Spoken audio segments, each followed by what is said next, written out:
Hi friends, welcome to our YouTube channel. ప్రస్తుతం ఇప్పుడున్న crypto మార్కెట్లో ఎవరి నోటి నుంచి విన్నా కూడా పైకాయిన్ గురించే మాట్లాడుకుంటుంటారు. అసలు ఈ పైకాయిన్ యొక్క భవిష్యత్తు ఏంటి? ఇది అసలు ఎంతవరకు పెరుగుతుంది?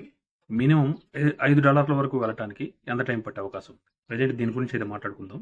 అసలు పైకాయిన్ లిస్ట్ అయ్యే వరకు కూడా అందరూ మార్కెట్లో ఈ పైకాయిన్ లిస్ట్ అవటం విపరీతంగా పెరిగిపోతుంది అని చెప్పేసి రూమర్స్ క్రియేట్ చేశారు. దానివల్ల లిస్ట్ అయిన వెంటనే కూడా అనుకున్నట్టుగానే డాలర్ కిందే లిస్ట్ అయింది. లిస్ట్ అయిన తర్వాత కూడా $2.10 ఎంతకు ఆల్ టైమ్ హైకి వెళ్ళడం జరిగింది.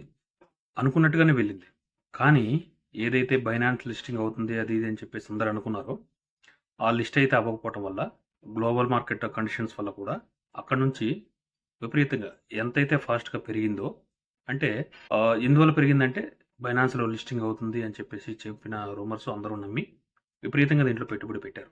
కానీ ఏదైతే అనుకున్న విధంగా బైనాన్స్లో లిస్టింగ్ అవ్వలేదో ఆల్ టైమ్ హై నుంచి కూడా దాదాపు చాలా వరకు కింద పడింది. ప్రజెంట్ ఇప్పుడు $0.86, $0.82 మధ్య ట్రేడ్ అవుతుంది.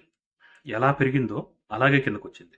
ఇప్పుడు అందరిలో ఉత్పన్నమైన క్వశ్చన్ ఏంటంటే, ఏంటి ఈ పైకాయిన్ యొక్క భవిష్యత్తు ఏంటి?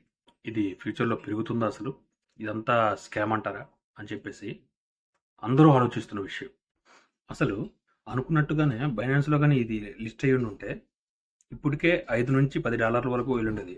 100% $5 అయితే రీచ్ అయ్యి ఉండేది. కానీ ఏదైతే బైనాన్స్లో లిస్టింగ్ అవ్వకపోవటం వల్ల ఇది విపరీతంగా పతనం అవటం జరుగుతుంది. అలాగే క్రిప్టో మార్కెట్ యొక్క ఒడిదుడుకులు కూడా చాలా ఎక్కువగా ఉన్నాయి. అది కూడా ఈ కాయిన్ డ్రాప్ అవడానికి ఒక కారణం కావచ్చు. అంతేకాకుండా ఇప్పటి వరకు కూడా ఈ పై నెట్వర్క్కి, ఈ పై కాయిన్కి మార్కెట్ క్యాపిటల్ అనేది ఇప్పుడు దాకా అనౌన్స్ అయితే చేయలేదు. ఎందువల్లంటే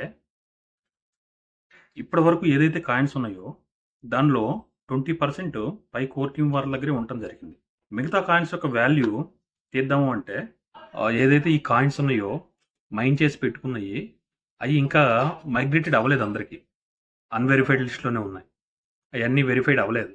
అందువల్ల వెరిఫై కాకపోవడం వల్ల అసలు ఎన్ని కాయిన్లు సర్క్యులేషన్లో ఉన్నాయి, అసలు దీనికి సంబంధించిన క్యాపిటల్ ఎంత అని చెప్పేసి సరైన సమాచారం అయితే లేదు.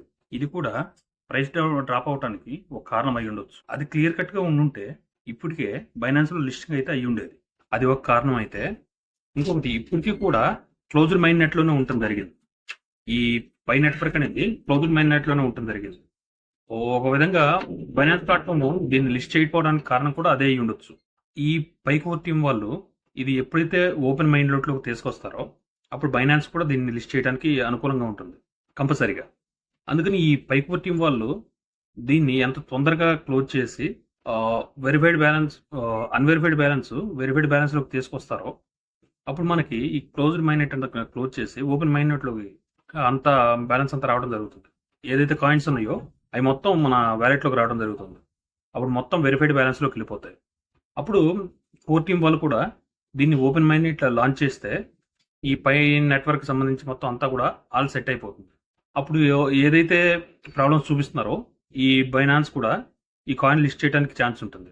ఆ బైనాన్స్ ప్లాట్ఫామ్ ఈ కాయిన్ లిస్ట్ చేయడం ఎంత లేట్ చేస్తే అప్పుడు దాకా కూడా ఈ ప్రైస్ అక్కడక్కడ తిరుగుతూ ఉంటుంది. కిందకి వెళ్ళినా పైకి వెళ్ళినా కానీ అంతే తిరుగుతుంటుంది. క్రిప్టో కరెన్సీలో ఇది ఎప్పుడు జరిగే విషయమే. ఆ విషయం పక్కన పెడితే ఏదైతే ఈ కోర్ టీం వాళ్ళు చెప్పినట్టు ఈ కాయిన్ని ఉపయోగంలోకి, అంటే వినియోగంలోకి తీసుకొస్తే $5 పోవటం పెద్ద విషయం ఏం కాదు. ఓపెన్ మైండ్లోకి వచ్చి మొత్తం అనుకున్నట్లుగా వినియోగించుకోగలిగితే $5 ఈజీగా చేరిపోతుంది. అదేవిధంగా దీనికి సంబంధించి ఇంకొక మంచి న్యూస్ ఏదైతే చూసుకున్నామంటే, రీసెంట్గా పై నెట్వర్క్ వాళ్ళు టెలిగ్రామ్ ఛానల్ తోటి ఒక ఒప్పందం కుదుర్చుకొని పైని టెలిగ్రామ్ వ్యాలెట్లో కూడా ట్రాన్స్ఫర్ చేయడం జరిగింది. ఆల్రెడీ టెలిగ్రామ్ వ్యాలెట్లో ఈ పై నెట్వర్క్ అనేది ట్రేడ్ అవడం జరుగుతుంది. కావాలంటే ఒకసారి చెక్ చేసి చూడండి. టెలిగ్రామ్ వ్యాలెట్లో కూడా ఆల్రెడీ పై అనేది ట్రేడ్ అవడం జరుగుతుంది. ఇది కూడా ఒక మంచి పరిణామమే. ఇప్పుడు పడిన రేట్ని మనం దృష్టిలో పెట్టుకొని దాని గురించి ఫీల్ అవ్వాల్సిన అవసరం లేదు. ఎందుకంటే ఏదైతే నేను చెప్తూ ఉన్నానో మనం మైండ్ చేసి పెట్టుకుంది ఇప్పుడు గురించి కాదు, ఫ్యూచర్ గురించి. ఇది ఇంకా ప్రారంభ దశలోనే ఉంది కాబట్టి మనం కలత చెందాల్సిన అవసరం లేదు. అందులోనూ మనం అమౌంట్ పెట్టేసి దీన్ని మైండ్ చేసుకోలేదు. మనకు ఫ్రీగా వచ్చిన కాయిన్సే కాబట్టి దాని గురించి టెన్షన్ పడాల్సినంత అవసరం అయితే లేదు.